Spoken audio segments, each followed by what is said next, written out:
Drones, data, and deterrence. What will it take to win the next war? Welcome to the call. I'm Jay Sapsford. This year, global defense spending will hit a record $2.7 trillion. That spending, more than ever, is focused on innovation. From autonomous drones to AI targeting and satellite networks, warfare is being rewritten by technology. And the strongest military may no longer be the one with the most troops. As we have learned from Ukraine, dominance will stem from creativity, agility, and the rapid deployment of new technologies. So the question this week is innovation the new battlefield?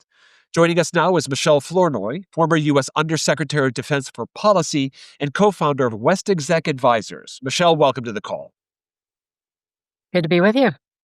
Michèle, readiness today seems to depend less on soldiers and steel than on code and connectivity. How prepared is the U.S. for this new era? Well, I think that there's very clear leadership recognition that AI and other emerging technologies are completely disrupting not only our economy but military power and the relative strength of our military versus others. So there's definitely leadership focus. There was in the previous administration, there is in this administration. But I would say that we are not moving fast enough to actually speed and scale adoption of these new technologies to keep pace with our potential adversaries, China in particular, and also to ensure that we keep our military edge in the future. So, there's recognition we've got a problem, but we may not be moving quite as fast as we need to actually address it in the way I would like to see, certainly. What can we do to move things faster, and what role might business play in that? Is procurement sort of one of the bottlenecks here? I think acquisition and contracting is a bottleneck. There are lots of commercial and dual use companies who are who would like to be new entrants to the defense industrial base. Congress has given the Department of Defense lots of flexible authorities, other transaction authorities, and so forth. But it's still a very risk averse culture when it comes to procurement, and we haven't really trained, incentivized, promoted, rewarded acquisition and contracting people for having a slightly higher risk tolerance to move with greater speed and agility to get more of these technologies into the hands of the warfighter at scale and faster. Obviously, a government shutdown doesn't help. DOGE, where you fire a lot of the acquisition and contracting force that you did have, doesn't help. So I think the administration's got its work cut out for it to actually realize a faster pace to get the warfighter the capabilities they need. Those points are well taken. I note that our drone game was pretty high level back to what we used to call the war on terror. But it Mhm. seems to me that the ground is kind of shifting here to more what I think you people in the defense industry called attritable weaponry, or things that are lower cost and not that big of a loss if you actually lose it on the battlefield. I just wonder, how does that shift play out in your mind as we try to upgrade our, Yeah. our military? Our defense acquisition system is optimized for highly exquisite technology and platforms and capabilities. We are really good at we aim to be good at keeping complex, exquisite weapon systems on time, on schedule, on budget. But the truth is to buy back mass, if you will, especially if we are going to be in either trying to deter or, if necessary, prevail in a conflict in China's backyard, where they have huge quantitative advantages and geographic advantages. We've got to buy back mass by pairing our exquisite systems with lots of attritable, cheap drones and other things. And also AI in decision support and intelligence analysis and so forth. So we have a lot of work to do. And that's really where the department is struggling because it's not used to working with venture-backed firms or private equity-backed firms or firms that operate on fixed-priced contracts as opposed to cost-plus contracts. So it's asking the defense system that's been optimized for one kind of part of the defense industrial base and type of procurement to shift to do something very different than what it's used to doing. Now, Michelle, the civilian sector is also important for an ecosystem of innovation, one that could benefit all industries, including defense. We're putting up a chart here reflecting the White House budget proposals for 2026. And these proposed cuts really kind of grab you. We're talking about significant double digit reductions to the National Science Foundation, the CDC, NASA, the National Institute of Health, and the NOAA. My understanding is Congress is pushing back a little bit on this, but shouldn't we be growing our funding right now instead of cutting it? Yeah, I mean, if you look at the broader innovation ecosystem in the United States, we have several sources of advantage. The most, I would argue, most innovative flywheel, innovation flywheel, the best innovation flywheel in the world, Silicon Valley, Austin, Route 128, et cetera. Incredible capital markets, unrivaled anywhere else in the world. Best ability to attract best and brightest talent to our research universities and so forth, but also, to your point, huge investment, and incentives to invest in, research and development, and the innovation that spins out of that research and development is very significant and is part of this innovation flywheel. So we are hurting ourselves when we cut off, some of that funding, or the tax incentives that encourage private sector investment in R&D. So that is a problem. We're sort of shooting ourselves in the foot, if you will. I wonder if we could shift to the workforce issues right now. How do we increase? I know that we have shortages of the STEM based expertise that we need to do some of this cutting edge technology. Should that be a focus for us right now? Absolutely. We should be doing everything we can to prepare American students and attract them into STEM fields for sure. But historically, immigration of great talent has been a strength of this country and something that China doesn't have, Russia doesn't have, et cetera. If you look at Silicon Valley, half the founders are either immigrants or first generation Americans. Being able to attract the best talent from around the world to our universities, to our companies, is a huge source of advantage. And when you choke off high, skilled immigration like H-1B visas, you make it harder for companies and individuals to go that route. Again, it's an own goal. We're shooting ourselves in the foot. This is a huge source of American advantage. Of course, we should be vetting people carefully to make sure we know who we're bringing into the country. But, 99.9% of the people who will be applying are people we actually want to have come invest in America, make their lives here, maybe even become citizens, but certainly bring their talents to bear in our economy rather than somewhere else. Well, you mentioned investing in America. The current tariff regime, one of the stated goals is to try to get more investment to come in. But those tariffs also pose a lot of uncertainty in the marketplace right now. I wonder what sort of impact that might have on the defense industrial base.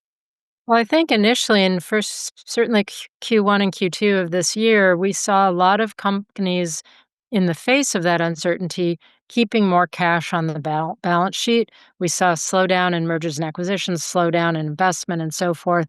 And I think we're starting to see a little bit of change there, but it's again, the market does not love uncertainty, and companies don't like uncertainty. And to be able to lean into investing in the emerging technologies that are going to define the future, AI, quantum, um, unmanned systems, robotics, et cetera, you've got to give them some predictability in the broader macroeconomic environment so that they feel safe making those investments and that their shareholders will support them. Now, you just mentioned AI. One of our members is asking, what role will AI have, not only on, but particularly with a focus to data and how that might help us develop cutting edge technologies more quickly? Well, I think one of the things we're seeing in the defense context is the Defense Department has moved from having lots of siloed data that decision makers really couldn't leverage to support better decision making to creating, a very large data lake and starting to use AI applications for everything from, better intelligence analysis to give decision makers insight faster, to make tough decisions, predictive intelligence, so we get more cost-effective maintenance of platforms over time. AI supporting human-machine teaming, so small number of human beings can control a large number of unmanned systems and robots, which will be very important to the battlefield of future. So, we're moving in that direction. I think the key is to be also safe and responsible with how we govern that data and that AI. And I think, again, the Department of Defense has put out a very strong policy on that. And so far, that is held in terms of responsible use of AI. And so far, to my knowledge, the current administration has not changed that in any way. I hope they won't. Yes, I think we share those hopes. I'd like to pivot, if we will, to some of the regions around the world. One of our members is asking, Europe has promised to ramp up spending, but after years of underinvestment, is its defense industrial base capable of meeting the challenge, or will the EU have to buy from us? Well, I think in the near term, there is going to be a continued dependency on U.S. equipment. You are right in your assessment that I think the European defense industrial base has been seen underinvestment. It's very brittle. It's very fragmented across different nations. It is not integrated at all. And in the short term, I think U.S. products are going to compete very well. I think over the mid to long term, Europe is aspiring to be more competitive. There are lots of exceptions to that rule. I mean, you have some of the companies that that produce particular things. There's some very strong companies in, for example, solid rocket motors and space launch, or producing fighter aircraft and building conventional submarines. But if in general, the defense industrial base in Europe is not as competitive as it should be, and it's going to take some time to turn that around. I anticipated getting this next question on the sanctions that were levied on Russia recently. Will more sanctions bring Putin to the negotiating table, or as a policy matter, do we need to give Ukraine tomahawks? I'm, of the view that Putin believes that time is on his side. He has no interest in a ceasefire or negotiations at this point, and we have to put a lot more pressure on him. And I think that will be a combination of additional sanctions that go to kind of the heart of the Russian economy, and also giving Ukraine more long-range fire and more equipment to be able to hold critical infrastructure in Russia hostage. Early on, I think we were the prior administration was very concerned about the risk of escalation. I think we now have seen enough of Putin's behavior to believe that he is unlikely to strike NATO territory in response to more advanced weapons being provisioned. It is a risk. It's something we have to consider. But I think at this point, the only way we get Putin to the table is to dramatically increase the pressure on him. Yeah, that makes sense. And we've certainly learned a lot about from the war in Ukraine. I wonder what lessons we might have learned that could be applied to the Indo-PACOM use case, particularly when it comes to Taiwan. Well, I think the importance of drones has certainly been underscored, but beyond that, what's happened in Ukraine is you've got the technologists and the innovators on the ground next to the warfighters, and they are compressing the innovation cycle into hours or days, where they'll launch a new system.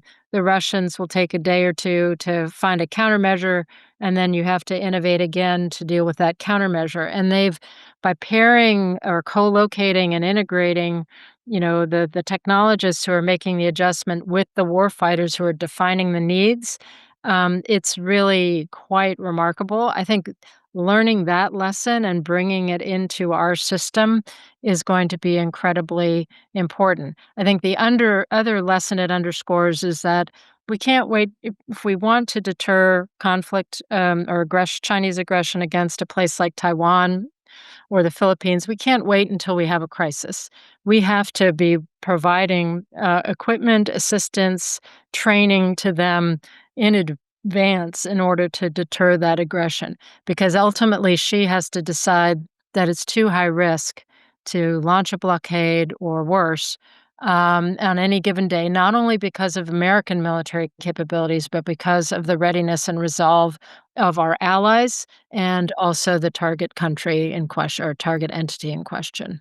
Now, I noted China has been doing some exercises that had a focus on logistics. I wonder what we learned from Ukraine. My understanding is that the Russian logistics chain was pretty weak and pretty vulnerable. I see Yes. that China is doing exercises where they're going all the way around to the east side of the island, Mhm. or at least projecting that sort of planning. I wonder what your thoughts are in that area. No, I think one of the lessons from Ukraine that she has taken to heart is that you can't neglect your logistics. And logistics across a body of water like the Taiwan Strait are much more, infinitely more complex than overland. In what Russia faced in Ukraine. So I think that is a lesson he's learning, and they have emphasized logistics in their recent summer exercises. I think the other thing we have to watch for is Putin launched this invasion by starting an exercise, and then suddenly the exercise was a real operation. I think if she were to decide to blockade Taiwan at some point in the future, it would start as an exercise and suddenly transition into the real thing. And so that is something we need to be watching very closely. Michelle, as a final question, let me ask you something from the horizon. It's the deck of geopolitical questions we on the Global Intelligence Desk use to engage with our members. The post war order was built on the U.S. military, its economy, and its technology, but our debt is rising and we're struggling to maintain some of our commitments. So here's our question. Is the world entering an era in which the U.S., while still dominant, is increasingly constrained? Well, I think a lot of that depends on two factors. One, the state of our economy.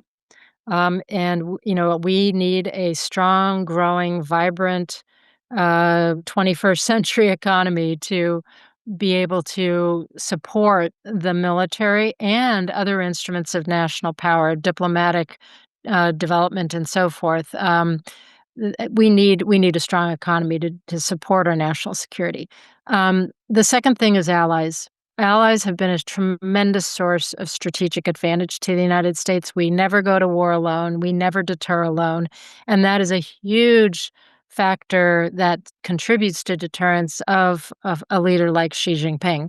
And so maintaining those alliances as a matter of strategic importance, not nickeling and diming, not extorting them, not making them feel like they're not valued, but really investing in those relationships consistently and long term is essential to the health of our military going forward and to a deterrence. Well, those are two very powerful points, each of them worthy of their own shows. But alas, we're out of time for today. Michèle Flournoy, former U.S. Undersecretary of Defense for Policy and co-founder of West Exec Advisors, thank you so much for joining us today. Thank you so much. Our audience has gotten their shot of informational espresso and is ready to tackle the day. If you want more on the horizon, please contact the Global Intelligence Desk. Miss a live episode? Catch the replay on our website, LinkedIn, or on YouTube. And you can also listen to the call's podcast edition on Apple, Spotify, or wherever you get your podcasts. Thank you to you, our members, for joining us. This has been The Call, brought to you by the Global Intelligence Desk, asking the right questions to navigate uncertain times.